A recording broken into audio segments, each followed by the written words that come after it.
A few of my clergy friends said to me, "I'm so sorry that you didn't have better readings for your last Sunday."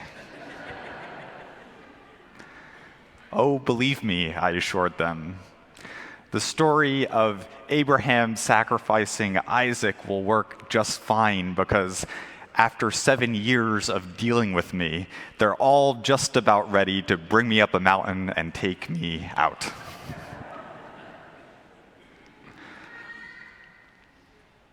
But another reason why the story works so well for my last Sunday with you all is ultimately what this story is really all about.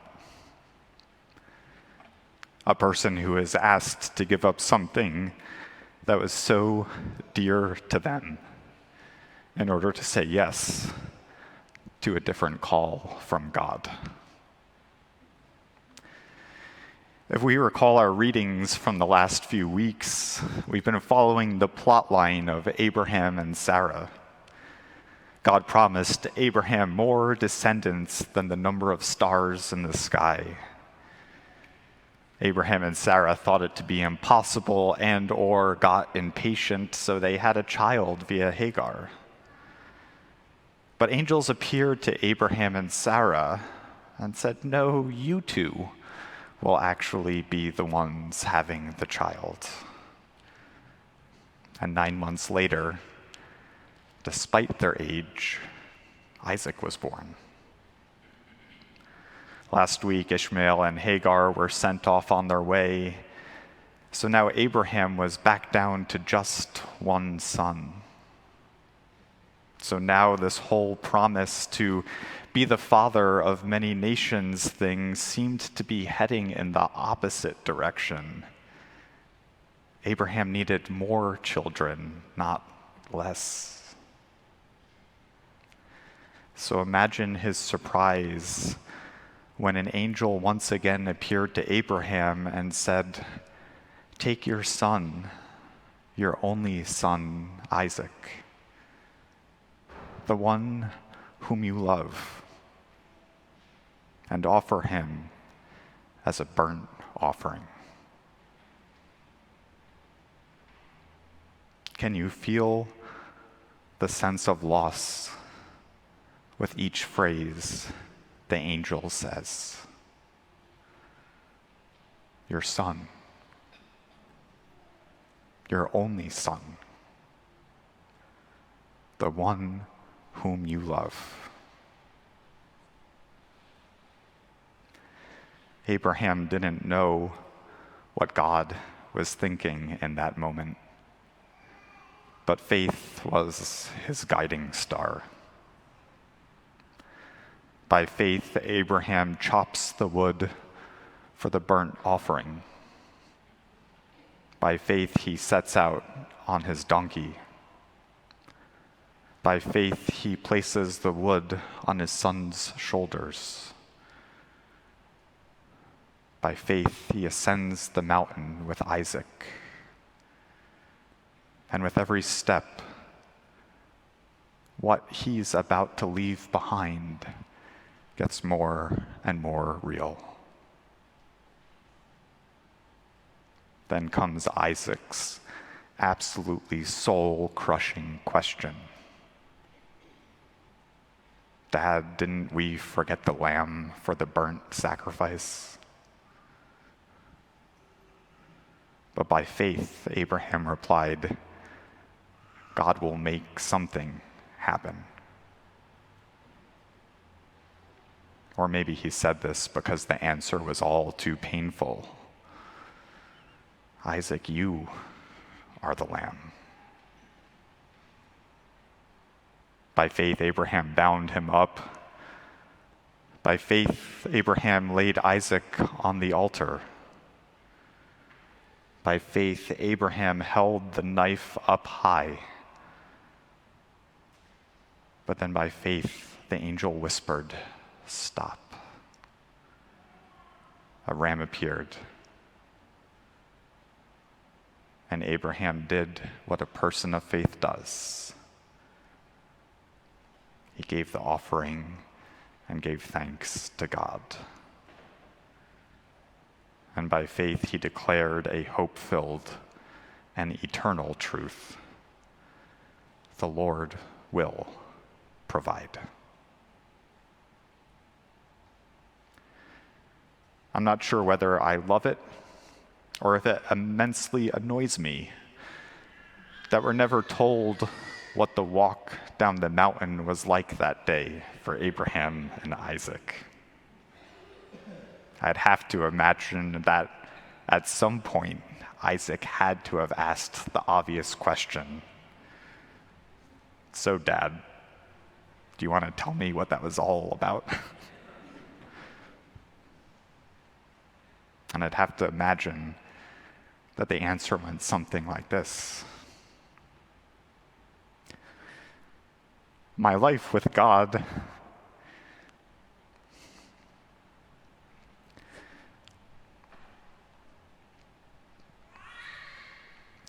has been a wild ride. It's taken me places I couldn't have ever imagined. And I've watched the laughably impossible become reality. And so when God asked me to give you up, my son, my only son, the one whom I love, I simply had to trust God. So Isaac, that's my ask of you today. Remember this moment. Tell your children and your children's children about it. Tell them that when you stop trusting in everything else and put all your trust in God, the impossible will happen and you will laugh.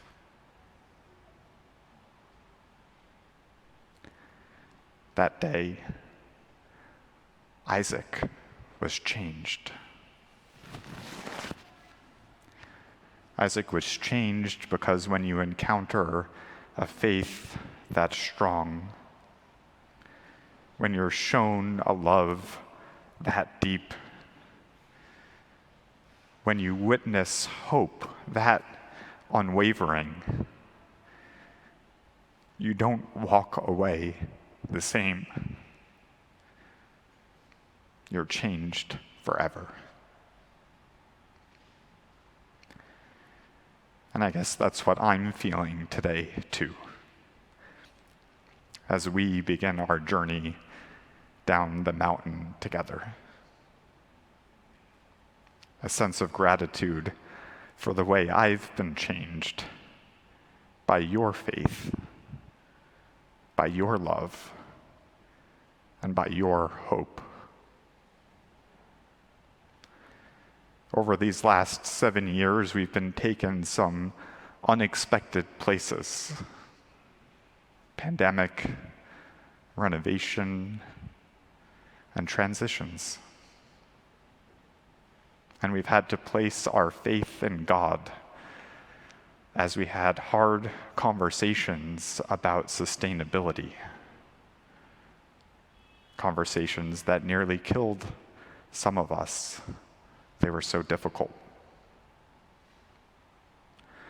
But what was inspiring to watch was how time and time again, something unexpectedly beautiful arose from these times of challenge. The pandemic gave rise to live streaming, which turned out to be a way for families from all over the world to have church with their relatives in Los Angeles. It also turned out to be a great way for people to virtually check us out to see what we're all about before showing up in person. During the pandemic, our soup kitchen grew from 1 day a week to 3, feeding stomachs and souls right here in our courtyard. I thought worshiping in the parish hall during the renovation would be fun for about a week, maybe 2 max. Because after all, who would want to give all of this up? But instead, a new dynamic of community was born. And against all odds, we grew even closer during our time in the parish hall. We said some goodbyes to old friends, and we welcomed new ones. We lived the paschal mystery of death and life. And in this new chapter that will start soon, Chris comes aboard as our new director of music. Mother Kate will actually get to choose her next associate rector instead of having one foisted on her by the diocese. And I promise you, new life and new energy will be the motif of these upcoming years here at St. James. And it's going to be my joy to watch it all unfold over at St. Paul's Commons. Today is a day of profound loss for me. But what I've learned about loss is that as you process grief, you really only have 2 options. You can become bitter and resent the loss, or you can be grateful for the time, the laughs, the memories, and carry forward the faith, the love, and the hope that you have all filled me with over these last 7 years. So I think I'll do the latter. And from the bottom of my heart, I thank you. Because that is the only way I'll be able to take on this new role that Bishop-elect Gallardo has asked me to do, by carrying forward the faith, the hope, and the love you've all given me, and sharing pieces of that with churches throughout our diocese. So thank you. Thank you for 7 years of faith, 7 years of hope, and 7 years of love. And know that because of you, I have been changed. And I can't thank you enough for it. I love you all. I will be praying for you all. The future is bright. And stay smoky.